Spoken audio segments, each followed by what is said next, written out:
أعوذ بالله من الشيطان الرجيم. بسم الله الرحمن الرحيم. قل أعوذ برب الناس ملك الناس إله الناس. کہہ دو کہ میں پناہ مانگتا ہوں سب لوگوں کے پروردگار کی، سب لوگوں کے بادشاہ کی، سب لوگوں کے معبود کی۔ مطلب یہ ہے کہ اللہ تبارک و تعالی کی پناہ مانگتا ہوں جو سب کا پروردگار بھی ہے، صحیح معنی میں سب کا بادشاہ بھی اور سب کا معبود حقیقی بھی۔ من شر الوسواس الخناس، اس وسوسہ ڈالنے والے کے شر سے جو پیچھے کو چھپ جاتا ہے۔ یعنی ایک مستند حدیث میں حضور نبی کریم صلی اللہ تعالی علیہ وآلہ وسلم کا یہ ارشاد منقول ہے کہ جو بچہ پیدا ہوتا ہے اس کے دل پر وسوسہ ڈالنے والا شیطان مسلط ہو جاتا ہے۔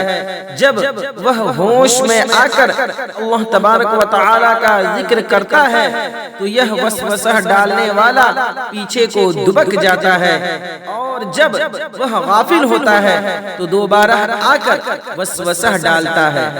الذی یوسوس فی صدور الناس من الجنۃ والناس، جو لوگوں کے دلوں میں وسوسہ ڈالتا ہے، چاہے وہ جنات میں سے ہو یا انسانوں میں سے۔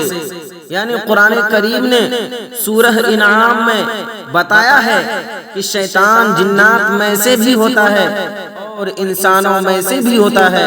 البتہ شیطان جو جنات میں سے ہے وہ نظر نہیں آتا اور دلوں میں وسوسہ ڈالتا ہے، لیکن انسانوں میں سے جو شیطان ہوتا ہے وہ نظر آتا ہے اور ان کی باتیں ایسی ہوتی ہیں کہ انہیں سن کر انسان کے دل میں طرح طرح کے برے خیالات اور وسوسے آ جاتا ہے۔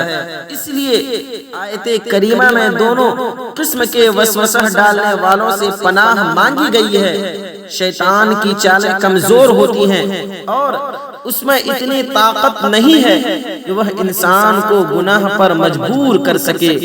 یہ تو انسان کی ایک آزمائش ہے کہ وہ انسان کو بہکانے کی کوشش کرتا ہے، لیکن جو بندہ اس کے بہکائے میں آنے سے انکار کر کے اللہ تبارک و تعالی کی پناہ مانگ لے تو شیطان اس کا کچھ بھی نہیں بگاڑ سکتا۔